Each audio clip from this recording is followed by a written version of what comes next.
Nag-iiba din talaga ang struggles, values, and realities natin, mga kaibigan. Iba na ang pressure, iba na ang buhay, pero same pa rin ang tanong, ano ba talaga importante ngayon? To unpack that, we've got with us sociologist and professor from New Era University, Ms. Lilibet Cruz. Ayan po siya to help us make sense of how our generation sees change family and values today. Yes, good Morning, ma'am. morning, Morning, po. ma'am. It's Morning, nice Doc. to be back po. Yes! Mga ka-homemates. So balikan natin yung tanong Okay. sa ating mga guests ngayon at sa atin din, ng mga host. No? Pareho ba ang pagod noon at ngayon? No? Yung nagbago lang ba ang paraan ng pagdadala o talagang magkapareho siya o magkaiba siya? Kailangan natin yan malaliman ngayon. Bakit noon hindi natin ito naririnig sa ating mga magulang? Hindi natin sure, no? Kung hindi ba talaga natin narinig o iniiwasan lang nilang ipahalata sa atin. Pero ngayon kasi na nasa edad na rin tayo, na dinadaanan natin yung dinaanan nila, parang mas nakakapagod yata ngayon. Kasi nung panahon Totoo na yan. tayo ay mga bata lang. Yan. Tanong natin ngayon, ang pagod po ba ay naituturo o minamana? Para sa akin po, hindi siya minamana. Kasi pwede tayong napagod na katulad din ng mga magulang natin, pero iba ang pagdadala natin sa kanila. Kasi ngayon, marami ng aspeto ng pagdadala ng pagod. Andun yung dumarating yung pwede naman tayo magpahinga physically. Pwede naman po yung emotionally. Iba rin ang pagdadala natin sa mga magulang natin.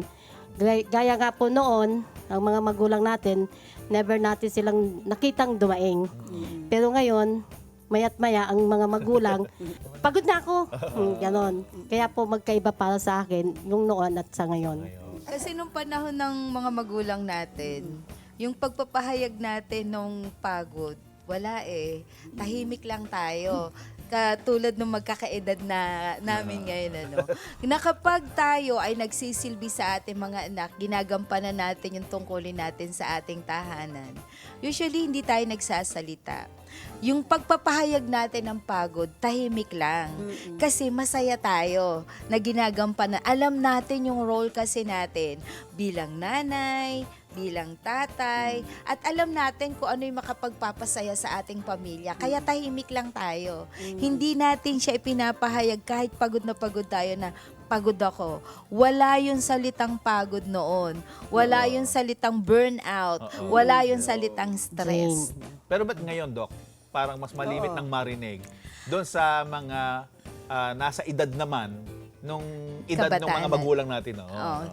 Kasi ang pagkakaiba kasi, hindi natin pwedeng sabihin hindi sila napapagod. Kasi iba-iba yung description natin ng pagod. Merong pagod sa katawan, na kung saan nawawala yan kapag nagpahinga tayo, umupo lang tayo, itaas natin ang paa natin, presto, nakakaramdam tayo ng ginhawa.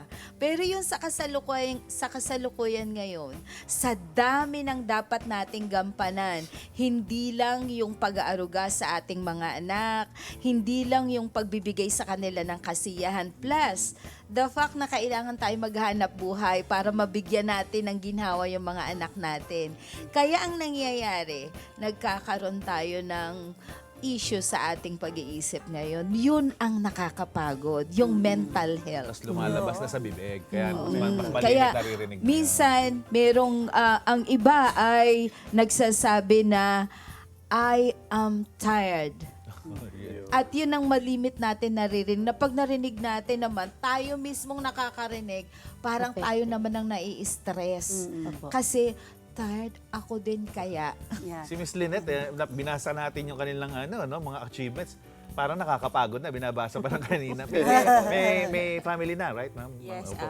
So, Well, bilang parent as din. a wife and as a mother, hindi ako napagod doon kasi yun ang gusto ko since I got married for 23 years and I'm happy na gagraduate yung mga kids ko. So yung mga titles na avail ko before and last year what was the latest one, I am so very grateful kasi marami namang nag-support sa akin with the titles that I have. Parang outlet mo siya. Yes, So, kasi- napapagod siguro on the side, Oo, tapos meron kang outlet. Yes, oo, because may work din ako and then I need it for my work for sa mga events na pinupuntahan ko, international and local.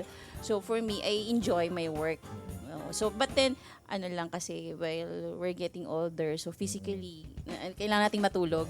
Sasabi mo ba sa bahay minsan? Nabe-verbalize mo? Kasi nakaraniwan, Hindi, hindi. pagod na ako, parang gano'n. Hindi ko sinasabi. Wala. Hindi na narinig ng mga anak ko. Okay. Kasi hindi ko naman Sa'yo nakita lang. sa parents ko talaga before na nagreklamo Yun na. sila eh. So parang yun yung sinasabing na-adapt. Oo. Parang gano'n na. Ay, yung parents ko kasi hindi verbal sa pagsasabi. Siya rin, gano'n din. Ano. Okay, ikaw Joy, Oo nga. matanong naman ka namin. Oo, bilang anak, syempre. Oo. Ma-share Anong ka. masasabi mo? Based lang parang sa pag-observe ko sa mga magulang, hindi lang po kay mama. Katulad nga po ng sabi ni Ma'am Lilibet na parang kapag po kasi sinabing yung pagod kayo, nararamdaman din siya ng nakakarinig. So baka po siguro yung mga magulang, ayaw po nilang iparamdam sa mga anak nila na napapagod sila. So parang gusto lang nilang laging mapasaya yung pamilya nila. Ayaw nilang mas snowball ba yung pakiramdam na yun. Tapos bilang din mga anak, parang sa generation po kasi namin ngayon, more on online, doon na namin nilalabas yung mga parang nararamdaman namin. So parang meron din gap kasi hindi open yung mga magulang sa nararamdaman nila. Kaya yung mga bata parang hirap din mag-open sa mga magulang, napagod din sila. Pero right now, yung sa amin ni Mama, nagkaroon kami ng understanding na kailangan din namin mag-open na pagod kami para alam namin kung uutusan ka pa ba or papatry pa sa yung mga bagong bagay para mabigyan ka ba ng espasyo na huminga rin kasi hindi naman kahinaan yung paghinga.